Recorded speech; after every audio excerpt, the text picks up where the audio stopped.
Good evening.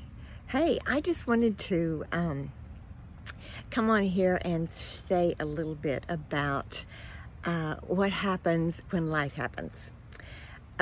We all have had those moments, and we have certainly had our moments where life has happened, kind of got in the way, and the things that you thought you were supposed to be doing, they just kind of got put to the side because, family came first. You had to deal with the sickness or accident or something that might have happened or whatever. But I just want to encourage you, if any of y'all have been going through some of those things, just know that you can get back up again and keep on going. Don't worry about the time that you lost or the things that you didn't get done.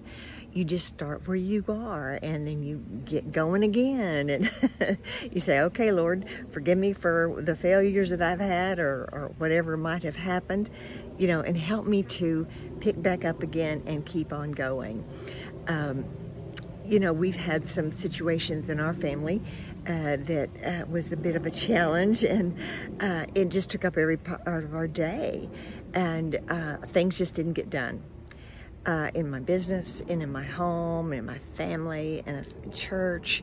But yet it's like, you know what? Family comes first, and you've got to do what you can to take care of your family and be there for them, and don't worry about having to be perfect. This whole health walk, you think, oh, everybody's got to be perfect, got to do things just right. No, you don't. We all have life that happens. We all make stupid mistakes. We eat stupid.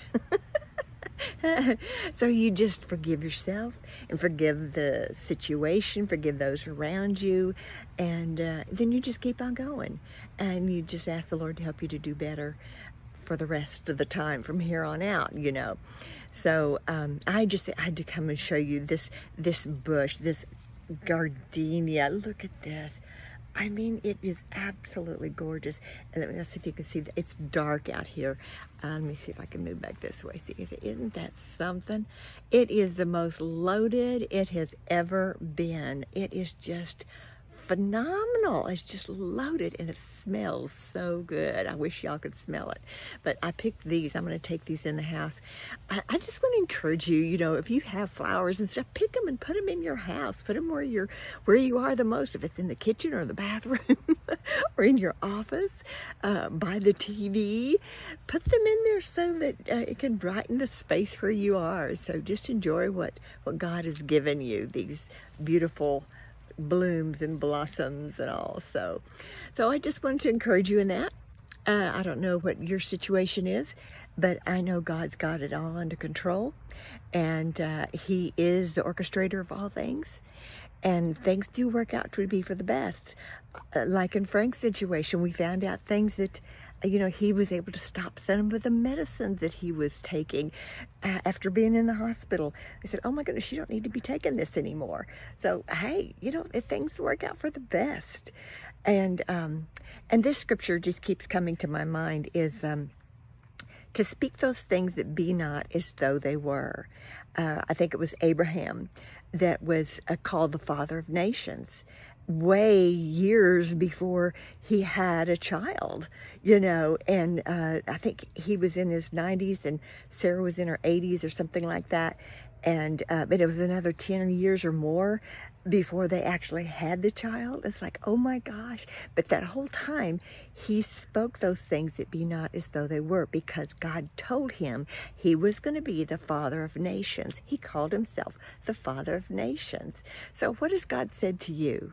What has he called you? What has he spoken to you in a dream or a vision, or just in your prayer time, or in your time of dreaming?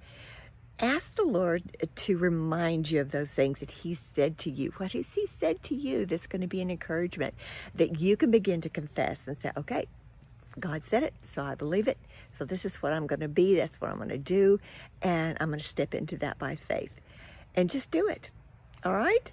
So God bless you. I'm going to encourage you to look up, keep looking up, and forgive yourself, forgive those around you, and step into that promise that God has for you. Those dreams and visions are there for a reason. The aspirations that you have in your heart, the things of curiosity, they're placed there by God. So I just trust that you're going to step into that today, and if not today, tomorrow, and it'll get even better and better and better as the days go by. Remember those things that He's spoken to you and declare them over yourself. All right. God bless you. Bye-bye.